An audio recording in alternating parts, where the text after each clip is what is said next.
2. My grandmother. I myself had two separate encounters with witches before I was 8 years old. From the first, I escaped unharmed, but on the second occasion, I was not so lucky. Things happened to me that will probably make you scream when you read about them. That can't be helped. The truth must be told.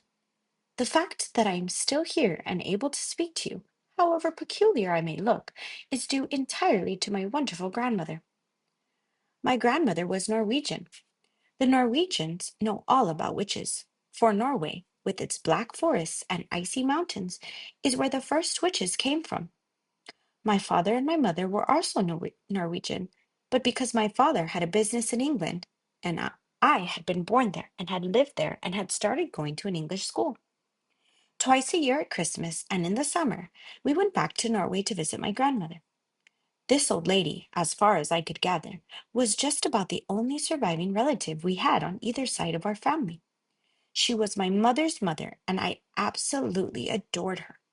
When she and I were together, we spoke in either Norwegian or in English. It didn't matter which. We were equally fluent in both languages, and I have to admit that I felt closer to her than my own mother.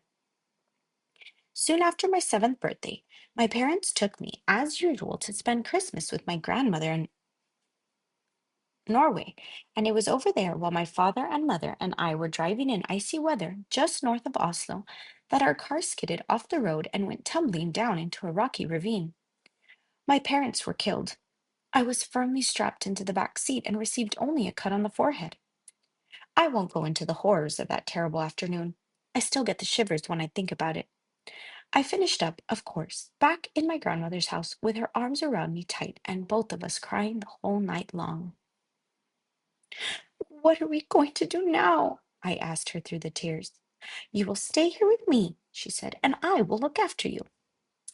Aren't I going back to England? No, she said. I could never do that. Heaven shall take my soul, but Norway shall keep my bones. The very next day, in order that we might both try to forget our great sadness, my grandmother started telling me stories. She was a wonderful storyteller, and I was enthralled by everything she told me. But I didn't become really excited until she got on to the subject of witches. She was apparently a great expert on these creatures, and she made it very clear to me that her witch stories, unlike most of the others, were not imaginary tales. They were all true.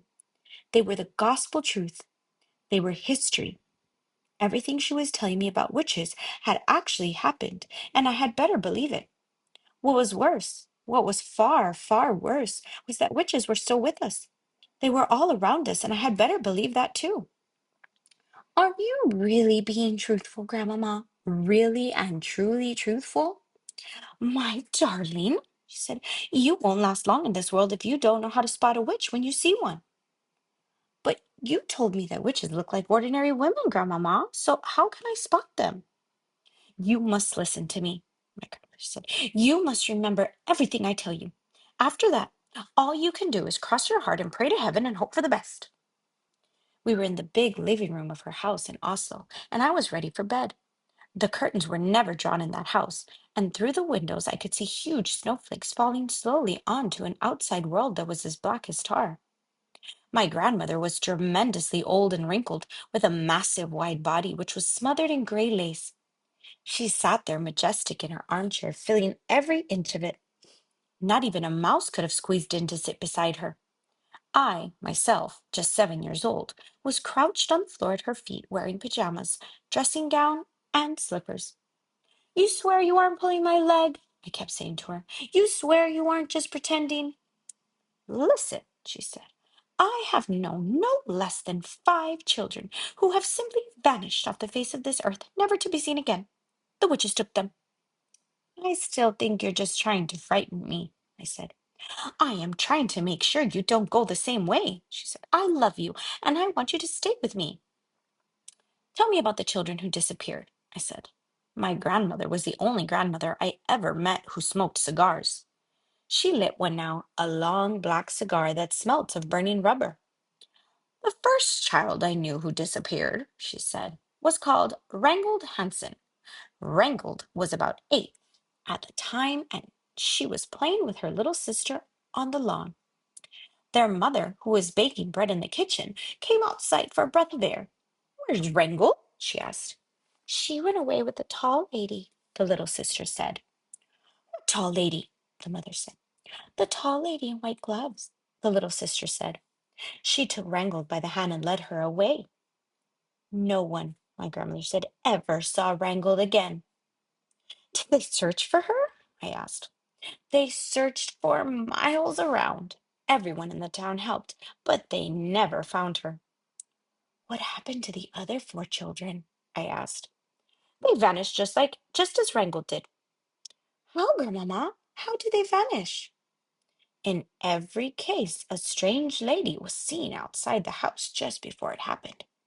"But how did they vanish?" I asked. "The second one was very peculiar," my grandmother said. "There was a family called Christensen. They lived up on Holmenkollen, and they had an old oil painting in the living room, which they were very proud of. The painting showed some ducks in the yard outside a farmhouse. There were no people in the painting, just a flock of ducks on a grassy farmland, and the farmhouse in the background. It was a large painting and rather pretty. Well, one day their daughter, Solveig, came home from school eating an apple. She said a nice lady had given it to her on the street. The next morning, little Solveig was not in her bed. The parents searched everywhere, but they couldn't find her. Then all of a sudden, her father shouted, 'There she is! That's Solveig feeding the ducks!' He was pointing at the oil painting, and sure enough, Solveig was in it. She was standing in the farmyard in the act of throwing bread to the ducks out of a basket. The father rushed up to the painting and touched her. But that didn't help. She was simply a part of the painting, just a picture painted on the canvas." "Did you ever see that painting, Grandmama, with the little girl in it?" "Many times," my grandmother said. "And the peculiar thing was that little Solveig kept changing her position in the picture. One day she would actually be inside the farmhouse and you could see her face looking out the window. Another day she would be far over to the left with the duck in her arms." "Did you see her moving in the picture, Grandmama?" "Nobody did. Wherever she was, whether outside feeding the ducks or inside looking out the window, she was always motionless, just a figure painted in oils. It was all very odd," my grandmother said. "Very odd indeed. And what was most odd of all was that as the years went by, she kept growing older in the picture. In 10 years, the small girl had become a young woman. In 30 years, she was middle aged. Then, all at once, 54 years after it all happened, that she disappeared from the picture altogether." "You mean she died?" I said. "Who knows?" my grandmother said. "Some very mysterious things go on in the world of witches."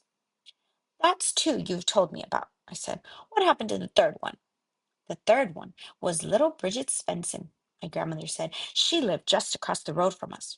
One day she started growing feathers all over her body. Within a month, she had turned into a large white chicken. Her parents kept her for years in a pen in the garden. She even laid eggs." "What color eggs?" I said. "Brown ones," my grandmother said. "Biggest eggs I've ever seen in my life. Her mother made omelets out of them. Delicious they were." I gazed up at my grandmother, who sat there like some ancient queen on her throne. Her eyes were misty gray, and they seemed to be looking at something many miles away. The cigar was the only real thing about her at the moment, and the smoke it made billowed round her head in blue clouds. "But the little girl who became a chicken didn't disappear," I said. "No, not Bridget. She lived on for many years, laying her brown eggs." "You said all of them disappeared." "I made a mistake," my grandmother said. "I am getting old. I can't remember everything." "What happened to the fourth child?" I asked. "The fourth was a boy called Harold," my grandmother said. "One morning his skin went all grayish yellow. Then it became hard and crackly, like the shell of a nut. By evening the boy had turned to stone." "Stone?" I said. "You mean real stone?" "Granite," she said. "I'll take you to see him if you like. They still keep him in the house. He stands in the hall, a little stone statue. Visitors lean their umbrellas up against him." Although I was very young, I was not prepared to believe everything my grandmother told me. And yet she spoke with such conviction, with such utter seriousness, and with never a smile on her face or a twinkle in her eye, that I found myself beginning to wonder. "Go on, Grandmama," I said. "You told me there were five altogether. What happened to the last one?" "Would you like a puff of my cigar?" she said. "I'm only 7, Grandmama." I don't care what age you are, she said. You'll never catch a cold if you smoke cigars. What about number five, Grandmama? Number five, she said, chewing the end of her cigar as though it were delicious asparagus, was rather an interesting case. A 9-year-old boy called Leaf was summer holidaying with his family on the fjord, and the whole family was picnicking and swimming off some rocks on one of those little islands. Young Leaf dived into the water, and his father, who was watching him, noticed that he stayed under for an unusually long time. When he came to the surface at last, he wasn't Leaf anymore. What was he, Grandmama? He was a porpoise. He wasn't. He couldn't have been. He was a lovely young porpoise, she said, and as friendly as could be. Grandmama, I said. Yes, darling? Did he really and truly turn into a porpoise? Absolutely, she said. I knew his mother well. She told me all about it. She told me how Leaf the porpoise stayed with them all that afternoon, giving his brothers and sisters rides on his back. They had a wonderful time. Then he waved a flipper at them and swam away, never to be seen again. But, Grandmama, I said, how did they know that the porpoise was actually Leaf? He talked to them, my grandmother said. He laughed and joked with them all the time he was giving them rides. But wasn't there a most tremendous fuss when this happened? I asked. Not much, my grandmother said. You must remember that here in Norway we are used to that sort of thing. There are witches everywhere. There's probably one living on our street this very moment. It's time you went to bed. A witch wouldn't come in through my window in the night, would she? I asked, quaking a little. No, my grandmother said. A witch will never do silly things like climbing up drain pipes or breaking into people's houses.